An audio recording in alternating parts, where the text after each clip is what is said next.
Europe 1 réveille les Français. Europe 1, 7h25, Thomas Soto.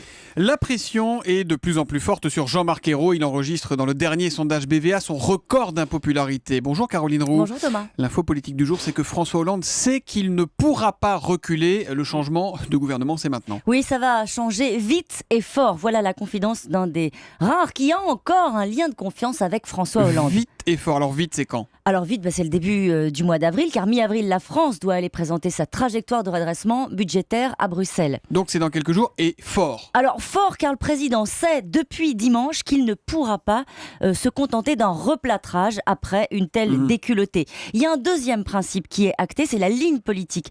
Mes interlocuteurs qui sont des visiteurs discrets, sont formels, peu importe la colère de la base, donc de la gauche, il est absolument illusoire d'attendre un coup de barre à gauche. La prochaine étape sera chargée de faire appliquer le pacte de responsabilité et le plan d'économie avec force. Donc il n'y aura pas de changement de ligne. Non, ça c'est acté. Troisième certitude, une équipe remaniée au cabinet, donc à l'Élysée, et un gouvernement renforcé, réorganisé, avec le retour des valeurs sûres, comme Ségolène Royal, qui, me dit-on, a obtenu donc son ticket d'entrée. Ça c'est important. Ségolène Royal revient. Elle sera dans le prochain gouvernement. Elle a obtenu son ticket d'entrée. D'accord. Tout ça ne nous dit pas, chère Caroline, si Jean-Marc Ayrault reste ou pas, lui, à Matignon. Alors, ce que je peux vous dire, c'est que depuis dimanche, l'hypothèse de son départ est de nouveau sur la table. Le président n'était pas favorable à ce que le Premier ministre intervienne.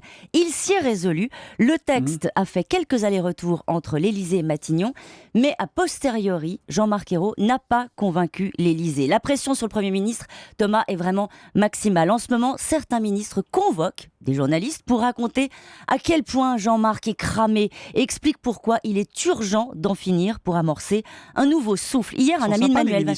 Oui, il y a une très bonne ambiance en ce moment. Hier, un ami de Manuel Valls lui a posé la question pour savoir si François Hollande avait donné depuis dimanche des signes en sa faveur. La réponse a été non. Le président a le nez dans la carte électorale, lui a répondu le ministre de l'Intérieur. Alors vous dites l'hypothèse de son départ est sur la table, Caroline. De nouveau depuis dimanche, oui. Mais est-ce qu'on peut imaginer, à contrario, que Jean-Marc Ayrault reste, même si la gifle se confirmait dimanche à l'issue du second tour ? Eh ben, il faut quand même rappeler que c'est le calendrier privilégié de François Hollande, garder son Premier ministre jusqu'au régional. Jacques Chirac avait bien gardé Jean-Pierre Raffarin après la gamelle de 2004 et François Mitterrand avait choisi de garder Mauroy en 83. Alors les deux l'avaient payé très cher un an après. Si François Hollande choisit de continuer avec Jean-Marc Ayrault, ça le pousse à sortir une Dream Team, à réorganiser les ministères avec des grands pôles lisibles, incarnés. Les Français n'ont pas voté en demandant la tête de Jean-Marc Ayrault, Thomas.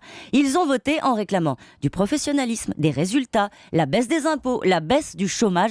À François Hollande de trouver la meilleure combinaison pour y arriver. Et ce que j'entends ce matin dans ce que vous nous dites, Caroline, c'est que dans cette combinaison, il y en a une qui a toute sa place, c'est Ségolène Royal, qu'on appellera donc très vite Madame la Ministre de nouveau. L'info politique de Caroline Roux, c'est tous les matins à 7h25 sur Europe 1. À demain, Caroline. À demain.